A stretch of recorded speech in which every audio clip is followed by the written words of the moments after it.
Hola, vamos a ver la herencia. La herencia es un mecanismo de la programación orientada a objetos que permite reutilizar código. Vamos a ver cómo programamos en Java el uso de la herencia entre clases.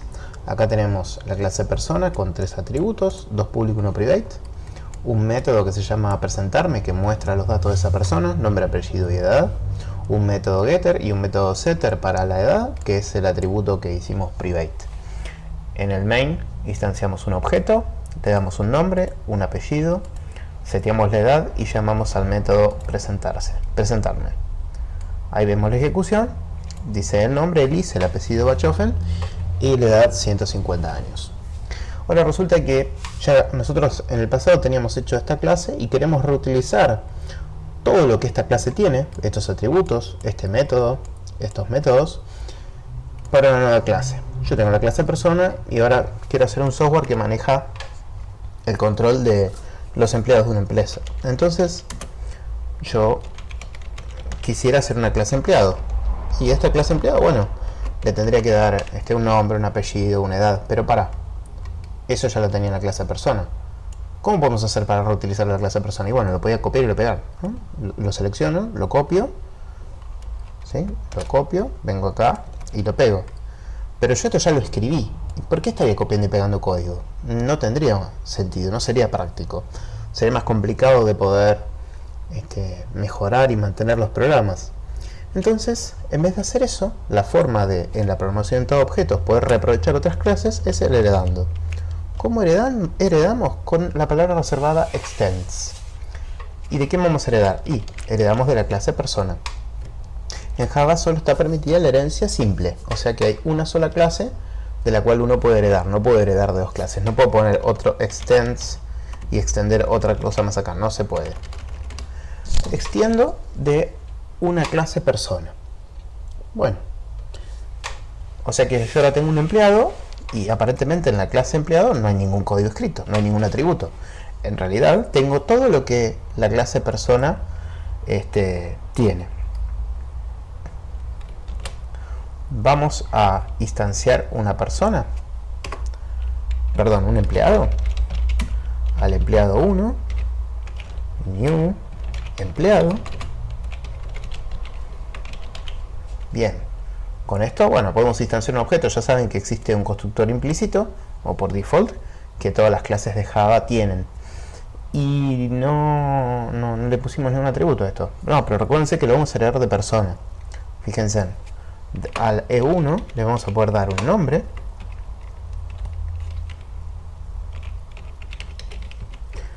Le vamos a poder dar un apellido.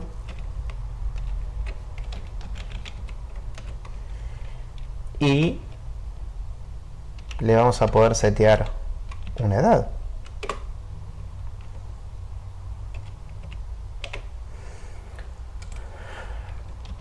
Y vamos a poder llamar al método presentarme. Entonces ahora tenemos a la persona Elisa y al empleado Nicola con su apellido y con su edad. Recuerden de que a pesar de haber utilizado el nombre, apellido, el setter de edad y el método presentarme, esos métodos no están escritos en la clase empleado. Esos métodos fueron heredados de la clase persona. Bien, entonces significa que podemos reutilizar todo lo que hayamos escrito en otra clase desde una clase hija. La clase empleado es la clase hija y la clase persona es la clase padre. Podríamos pensar como que la clase persona, que contiene atributos, contiene métodos, es contenida dentro de la clase empleado. La clase empleado le va a agregar cosas. Esa clase persona va a contener todo lo que persona tenga y cosas que uno le quiera agregar, sus propios atributos y sus propios métodos.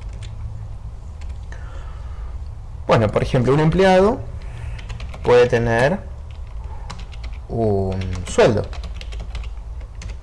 ¿sí? Entonces las personas, la clase persona no tiene un sueldo. Sin embargo, un empleado sí va a tener un sueldo, va a tener una antigüedad, va a tener cantidad de vacaciones en función de su antigüedad, etc. Ahora, fíjense que el sueldo es del empleado, pero cuando yo lo corro, el empleado y la persona imprimen lo mismo. Y claro, porque el método presentarme, yo lo heredé, y en la clase persona, las personas no tienen sueldo. Los sueldos los tienen los empleados. Si yo quisiera mostrar el sueldo que cobra cada empleado cuando imprimo la nómina de los empleados de una empresa, y bueno, evidentemente este método presentarme que yo heredé no me está sirviendo así. O sea, está bueno, pero me es incompleto. Bueno, podría ser nuestro propio método presentarme. Es decir, que hago un método que tiene el mismo nombre que en la clase padre, los mismos argumentos, lo mismo que devuelve, y los mismos argumentos no recibe nada. Y este presentarme, a lo que hace el presentarme de la clase persona, le vamos a agregar que imprima el sueldo. Y al empleado, a Nikola Tesla, que lo tenemos de empleado, le vamos a agregar su sueldo.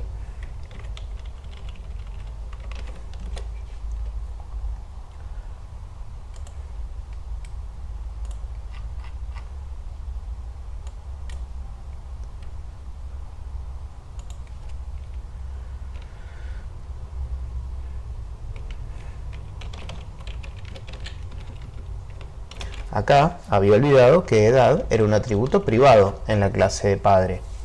Como era un atributo privado, para poder usarlo desde la clase hija, tengo que usar el getter getEdad que habíamos programado previamente. Recuerden que por más que un atributo sea private o un método sea private, se hereda igual. El private no prohíbe la herencia, lo que prohíbe es la accesibilidad fuera de la clase. Si la clase persona tiene un atributo private, este atributo solo se puede acceder desde la clase. Si yo lo quiero acceder desde afuera, me tengo que hacer un getter o un setter. Bueno, corregí eso que me había olvidado. Vamos a correrlo. Entonces ahí tenemos que a nuestro empleado, Nikola Tesla, tiene un sueldo muy alto. Bien, lo que hicimos acá fue escribir un método que ya estaba escrito. El método presentame de la clase persona existía, y ahora nosotros llamamos al método presentame, pero desde un objeto de la clase empleado, y se llamó un método distinto. Bien, esto que hicimos de reescribir un método se llama sobreescritura. Es cuando nosotros escribimos un método que tiene el mismo nombre y los mismos parámetros que otro que estamos heredando. Entonces, cuando utilicemos un objeto de la clase empleado y llamemos al método presentarme, se va a ejecutar este método. Y cuando llamemos de un objeto de la clase persona al método presentarme, se va a ejecutar el otro método. Es decir, que el compilador sabe resolver que este método presentame es el presentame de la clase empleado y este método presentame es el método presentame de la clase persona. Con eso vimos el concepto de sobreescritura. La sobreescritura es una forma de tener métodos con el mismo nombre que pisan a los algoritmos de los viejos métodos de las clases padres. Bien, ahora en el próximo video vamos a ver cómo llamar a los constructores, a los métodos constructores de las clases padres e hijas. Lo voy a separar en otro video porque quizás convenga de que primero comprendan esto y después nos mezclemos con el llamado a los constructores.